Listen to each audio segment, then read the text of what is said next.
So my name is Sarah Cooper. I'm a writer and comedian, and I'm going to be talking today about how to create hilarious content that people will be dying to share, specifically 4 lessons that I've learned from trying to do the same thing. So where to begin? Why funny content?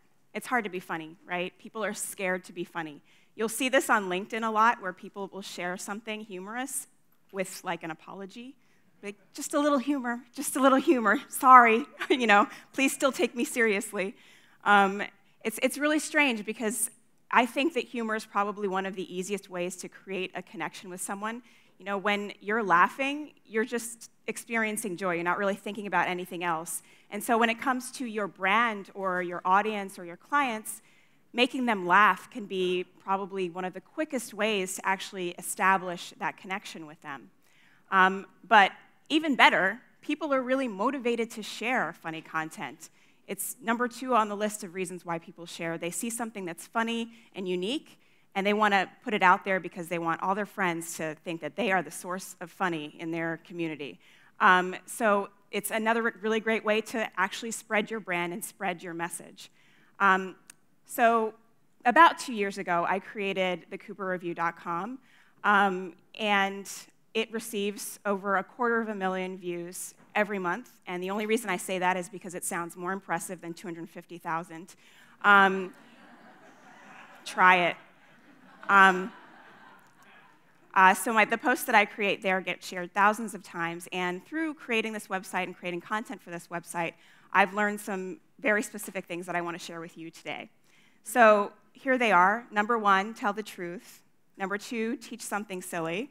Number 3, compare and contrast. And number 4, be unhelpful. And I'm going to go through each of these with some examples from my website that some of you may have seen and some might be new to some of you. So first, tell the truth. Now, before I started my website, I was actually a manager at Google.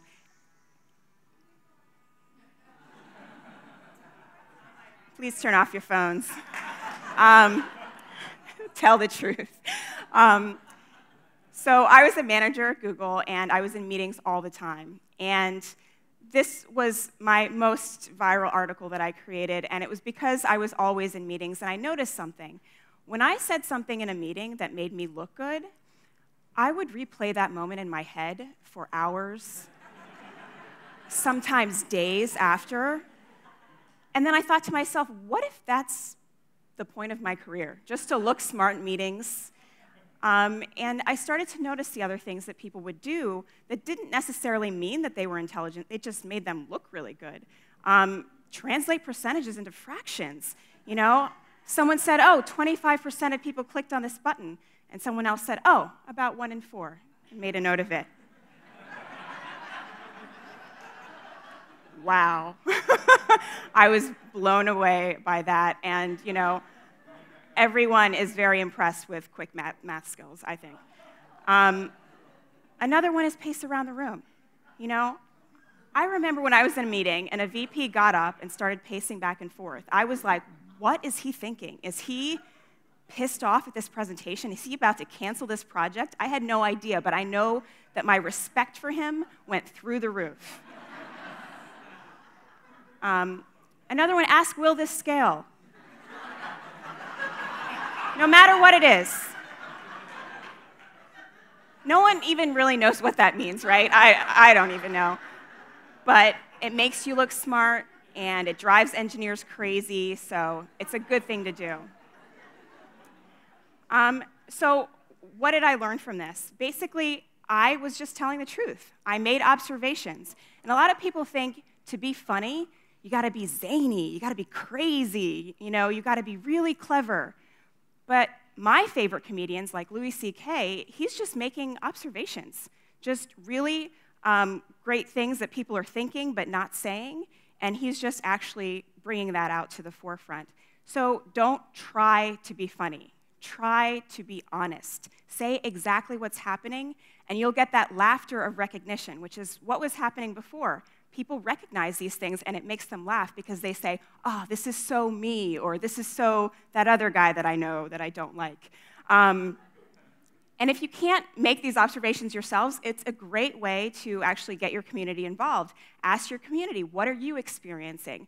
What are your opinions on this? And actually reflect that back to them in a very poignant way, and it goes a long way. Now, I want to tell you something about being honest. You can take something very honest and exaggerate it and take it to its logical, crazy conclusion, but you have to start with someplace that's honest. And I'm going to give you an example here. A few years ago, I was traveling for the holidays, and I started noticing that airplane seats were getting smaller and smaller. The spaces in front were getting smaller and smaller, and these airlines would introduce these weird economy classes that just made no sense. And so I created Delta's new airplane seating chart, which kind of reflected how I was feeling, with economy comfort, economy discomfort, economy agony, economy 2, the reckoning, where is your God now economy, Satan's den economy, and poop, of course, in the back.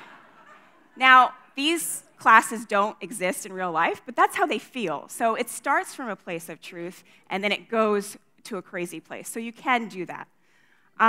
So the next one is teach something silly.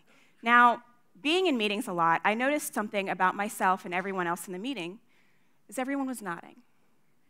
Everyone had their own sort of way of nodding. You're nodding. Yeah, you're nodding. It's great. So I was like, you know what, maybe nodding is something that we really need to look at and teach people how to do better. So I came up with 9 nodding strategies for your next meeting. And here are some of them. You know, there's the slow nod. What you're saying makes no sense at all. There's the side to side. That could work, maybe, probably not. There's this one's my favorite. Good point. I'm going to pretend to write that down. Yeah, that's a great point. And there's the what you're saying is truly fascinating, but I am nodding off nod. So no one needs to be taught how to nod. It's something that everyone just does naturally. But I took it, something very, very simple, and I just broke it apart, and I dissected it even further, and it went off to a hilarious effect. So if you over-explain the very simple, it can be very funny. So that's another great way to create content that's funny. Number 3, compare and contrast. Now, about a year ago, I moved here from New York. Anyone else?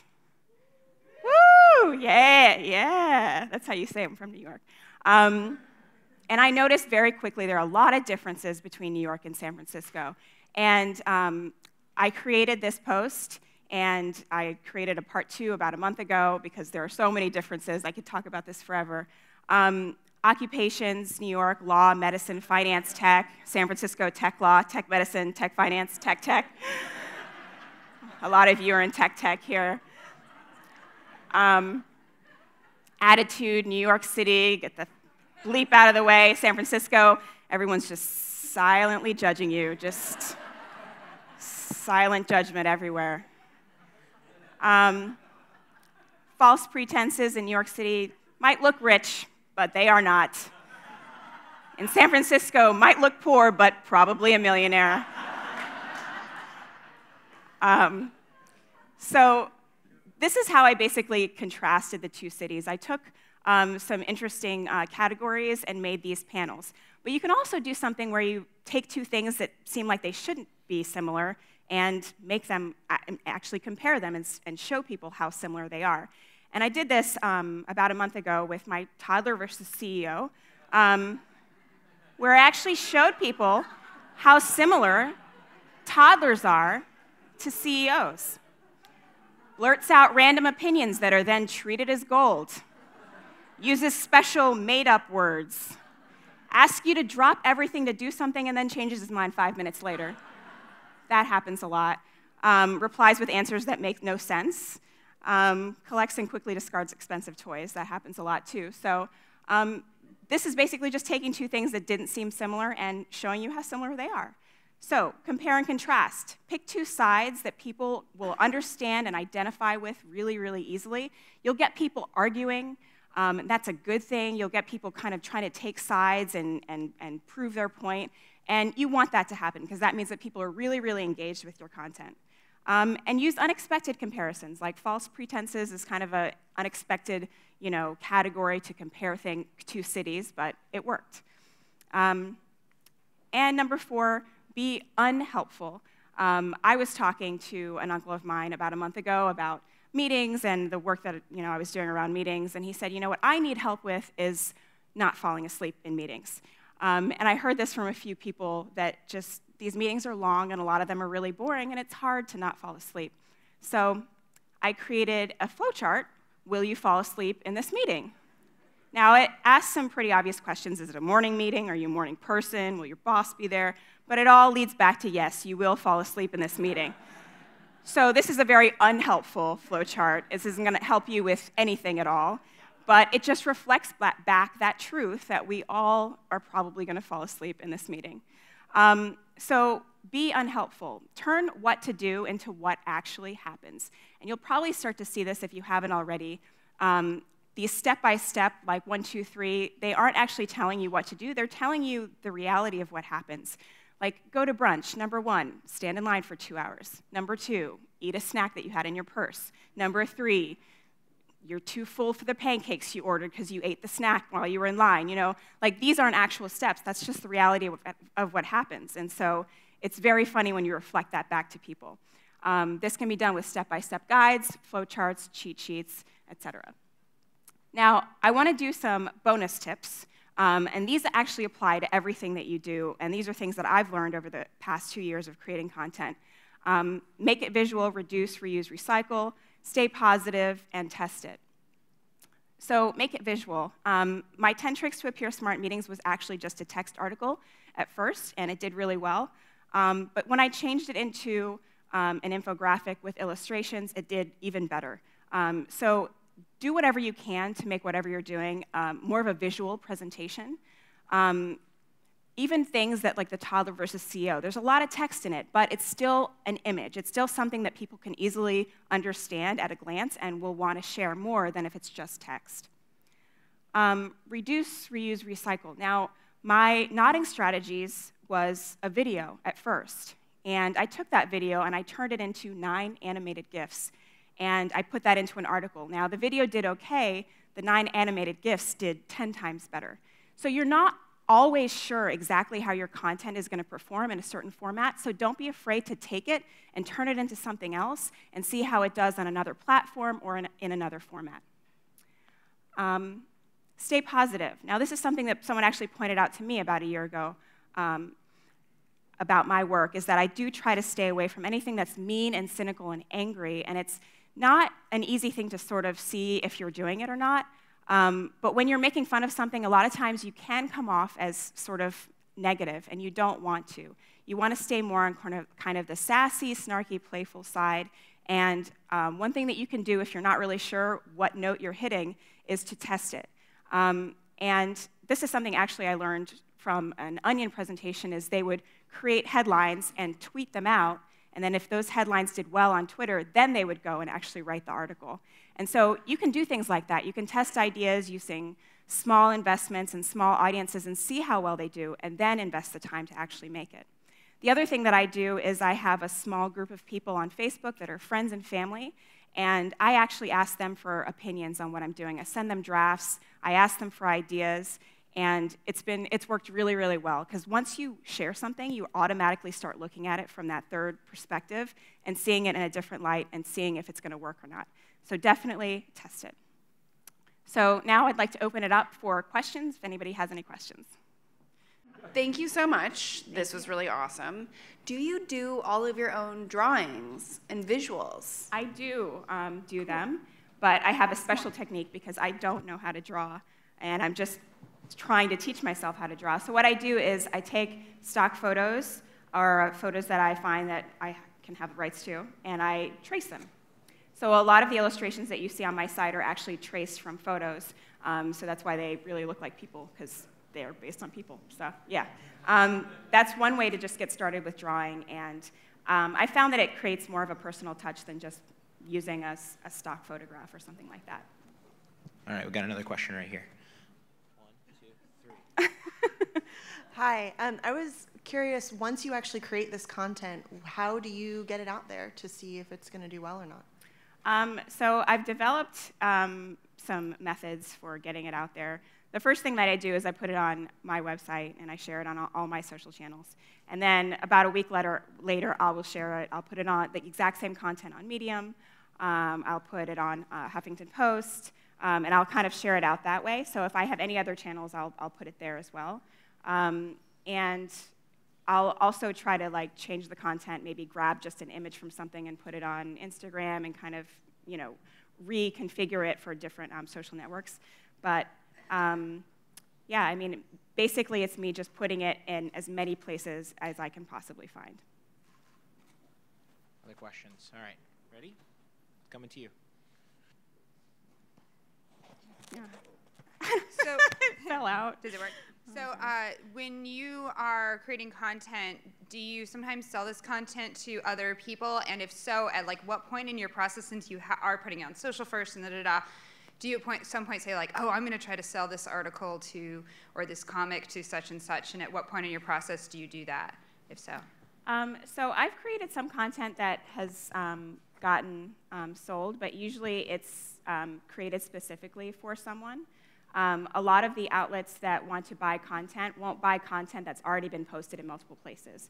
So, and oftentimes it's really not a lot of money. It's like a few $100s. And so to me, it's not as much worth it to do it for that versus just getting the audience, especially if it's a place that has a huge audience that will actually get my name out there more. So content that I've already created, not so much. And then sometimes I work with brands to create articles and infographics that are, you know, promoting something that they're trying to promote. Other questions? All right. We're going to go with the long ball here. I'm very excited about this. Are you ready? So what's your business model for this? How do you make money? That's a cartoon for one of the previous speakers. Yeah. And somebody's going to ask if it's going to scale at any moment now. First casualty. First casualty. Yeah, you sound like my dad. No. So the main way that I make money right now is through books. So my first book is coming out this year, and that's the reason why my husband hasn't divorced me yet. Beyond actually making books and selling books, I make money through ads, and I make money through sponsored posts. But the Cooper Review is still so new that I really haven't figured out exactly what the business model is. I hope eventually that it'll just make tons of money on its own without me ever having to do anything with it. That's the dream. Haven't gotten there yet. Yeah. How many of the jokes in your book are directly making fun of your husband? Oh, no. Google engineer, right? Yeah, engineers. Yeah, lots of them. I would say 20%. Okay, good. So about 1 in 5. That's right. Thank you. That's right.